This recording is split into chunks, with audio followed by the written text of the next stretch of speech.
Well, Tim, good day. So here we go. Anybody out there with the AliExpress Capra axles with the offset pumpkin? Be wary of your gears.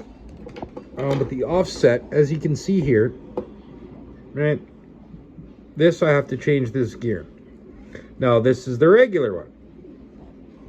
But if you change this one, as you can see how it's offset there, the pinion and the gear is sitting on top. Now, if you try and do that with this one, right, and sit it on top, you can see a little off camera there. You can see that it will not grip.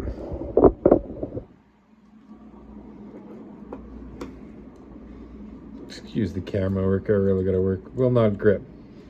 But if you move it down below, is where it will grip. So it's got to be at the bottom for the reverse gear. As you can see, if you look at the splines, now reverse gears will not work in this Capra axles due to this notch right here.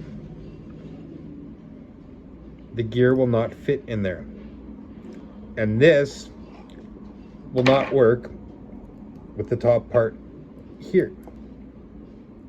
So be wary of the AliExpress Capra axles and the reverse gear. Have a good day.